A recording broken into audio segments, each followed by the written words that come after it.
राजधानी दिल्ली। रात के 12 बजे थे। रात का सन्नाटा और अचानक दिल्ली, मुंबई, नागपुर में चारों ओर फोन की घंटियां बज उठी। राजभवन मौन था, संसद मौन थी, राष्ट्रपति भवन मौन था। हर कोई कश्मकश में था। शायद कोई बड़ा हादसा हुआ था। यह किसी बड़े हादसे या आपदा से कम नहीं था।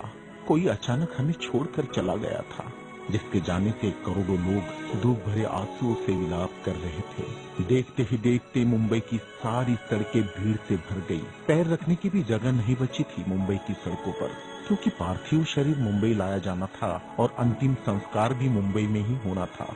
नागपुर, कानपुर, दिल्ली, चेन्नई, मद्रास, बेंगलोर, पुणे, नासिक और पूरे देश से मुंबई आने वाली रेलगाड़ियों और बसों में बैठने को जगह नहीं थी।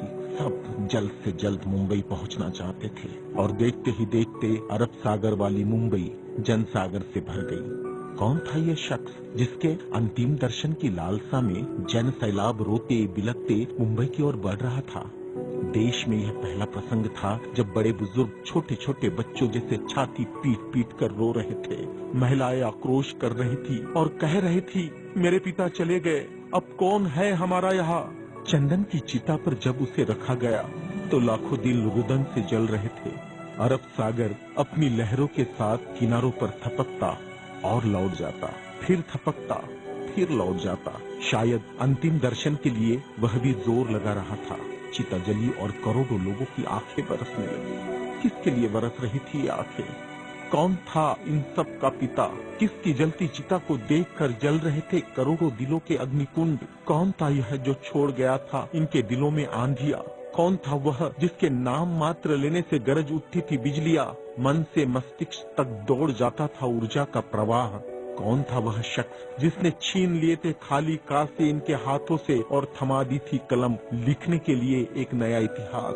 आंखों में बसा दिए थे नए सपने, ओठों पर सजा दिए थे नए तराने, धमनियों से प्रवाहित किया था स्वाभिमान अभिमान को, दास्यता की जंजीरें तोड़ने के लिए दिया प्रज्ञा का शस्त्र। चिता जल रही थी अरब सागर के किनारे और देश के हर गांव के किनारे में जल रहा था एक स्मशान।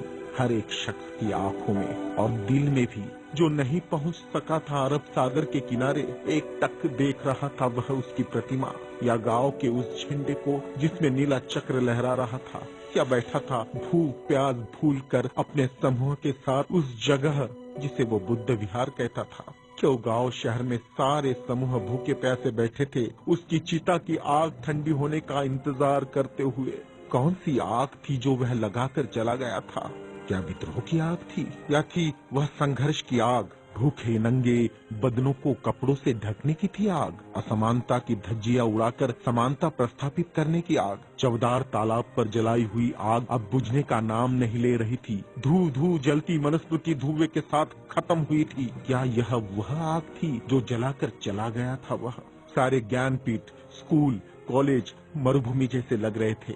युवा युवतियों की कलकलाहट आज मौन थी। जिन्होंने हाथ में कलम थमाई, शिक्षा का महत्व समझाया, जीने का मकसद दिया, राष्ट्र प्रेम की ओतप्रोत भावना जगाई, वह युगंधर, वह प्रज्ञा सूर्य काल के कपाल से ढल गया था। जिस प्रज्ञा तेज ने चेहरे पर रोशनियां बखेरी थी, क्या वह अंधेरे में गुम हो रहा था? बड़ी अजीब कश्मकश थी। भारत का महान पत्रकार, अर्थशास्त्री, दूरदृष्टा क्या दृष्टि से ओझल हो जाएगा? सारे मिलों पर ऐसा लग रहा था जैसे हड़ताल चल रही हो। सुबह शाम आवाज देकर जगाने वाली धुआं भरी चिमनियां भी आज चुपचाप थी। खेतों में हल नहीं चला पाया किसान। क्यों? सारे ऑफिस, सारे कोर्ट, सारी कचहरियां सूनी हो गई, जैसे सूना हो जाता है बेटी के विदा होने के बाद बाप का आंगन। सारे खेतीहर मजदूर, किसान असमंजस में थे। ये क्या हुआ? उनके सिर का छत्र छीन गया। वह जो चंदन की चिता पर जल रहा है, उसने ही तो जलाई थी जबरान जोत। मजदूर आंदोलन का वही तो था आधुनिक भारत में मसीहा। सारी मिलों पर होती थी जो हड़तालें आंदोलन अपने अधिकारों के लिए, उसकी प्रेरणा भी तो वही था जिसने मजदूरों को अपना स्वतंत्र पक्ष